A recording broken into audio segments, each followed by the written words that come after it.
It is not true that you are weak. It is not true that you are stupid. It is not true that you are afraid. It is not true that you are forgetful. It is not true that you cannot be productive if you want to be productive. You know, I've been observing our lives. I've been observing especially young people on this continent. It is not true that we are helpless. It is not true. Listen, the Bible says that we should be transformed by renewing our mindset.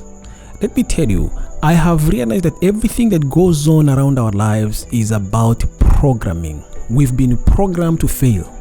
We've been programmed to believe that we are weak. We've been programmed to believe that some things are not for us. Some businesses can be done by other people, but not us. Let me tell you, it is not true that we are failures. It is not true that we are inferior. Please hear me out. Let me give you a couple of scenarios. Have you ever met a naked man on the street? No? Yes? Maybe? Have you ever met a naked person on the street? Even if that naked person is a madman, a mentally sick person, have you ever met a naked person on the street? Of course you haven't, because there is no human being in their right minds that will leave the house without putting on clothes. You may not have good clothes. It is true. You may not have Gucci and all these classic clothes, but I have never seen a person leaving their house without their clothes on. Because you've been programmed, you have programmed your mind that I cannot be seen naked. You know that there are some sensitive parts of your body that have to be covered always. Even our ancestors who did not have clothes, there are some very sensitive parts of the body that you are covering every day before they could be seen in public. And when a sane person is seen in public without clothes on, actually that person is arrested, because legally speaking that is a crime. It's called the public indecency. Why? Because we have all agreed, we have all programmed our minds, the whole system has agreed that everybody must cover their nakedness. Nobody reminds you that you have to put on clothes. It is ingrained in your system that you must come out of the house very fully clothed. We have a problem of ladies, especially young ladies, millennials and Gen Zs, okay, sometimes even older people, older ladies, who dress indecently. But you see, we call it indecent dressing because there's a consensus of how a normal human being should be decently dressed. It is ingrained in our system. Now that we are talking about ladies, let me just give you another observation. My entire life, I have never seen a woman or a girl who has started going into their monthly days. You know what I mean. A lady in their monthly days who does not know how to conceal that particular scenario, that particular occurrence. They are always very keen to dress appropriately to make sure that no one is going to notice that something is happening. And unless they tell you so, you will never ever know that that thing was happening. Why? Because it is ingrained in their system that this is how we must dress. This is how we must conceal our not so conducive situation in the public. Now, let me ask you a question, people. Since we are very serious and we know how to conceal our nakedness, can you imagine if you were to engrave in our brains that our business has to succeed? Just imagine if you had a business and you were very serious about your business the way you were serious about concealing your nakedness. Just imagine if you are a woman and you go to school and you are so committed about succeeding in school the way you are committed during those monthly days. The problem is not that we forget. We forget what we want to forget. We forget what we don't deem necessary. We forget what we were meant to believe, that this thing can be forgotten and there's no problem, there's no danger, there's no consequence. I have seen how people behave with their phones. At any given moment, every person knows where their phone is. At any given moment, everybody is aware if their phone is charged or is running out of charge.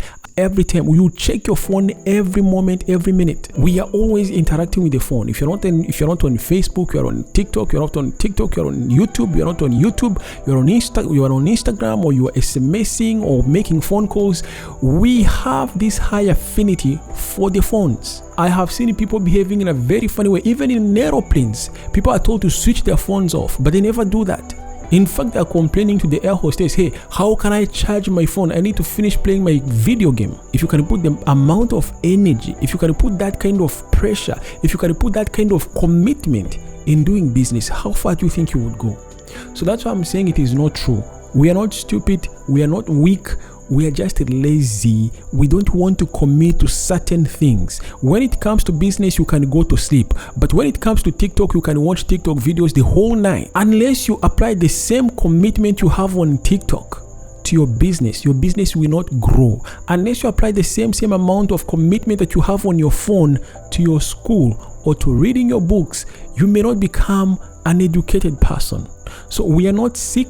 We are not weak, we are not stupid, we simply lack commitment. And I just prove to you that people attach a lot of commitment and a lot of seriousness on things, but not on the other things. You see, if it was ingrained in our brain that our human nose has to be covered, let me tell you, no human being would leave their house without covering their nose. During COVID-19, we were told that we must put on a mask.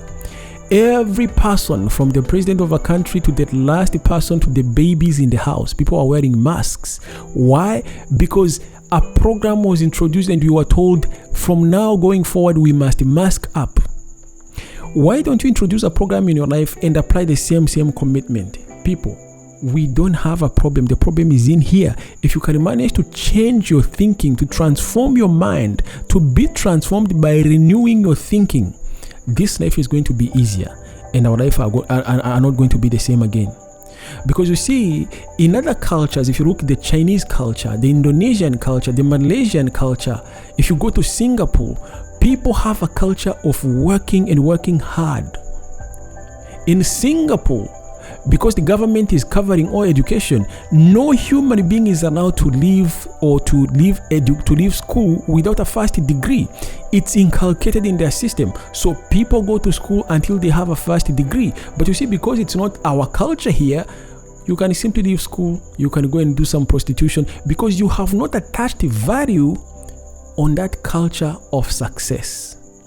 If you can treat success the way you treat your phone, success is going to be very valuable to you. If you can treat success the way you treat your monthly days as a woman, success is going to have meaning. I know, I may have ruffled some feathers, but you see, sometimes we need to talk to ourselves in a very serious manner so that we can move from this kind of mediocrity and poverty and, this kind of languishing we have been in for a long time is not serving us right. We simply need a new culture of working hard. We need a new culture of being serious and commitment above all, and having discipline. Thank you so much for watching. If you find the value in what we do, please go ahead and hit subscription button. Also like this video and share with your friends, and we will see you again in the next video. God bless you.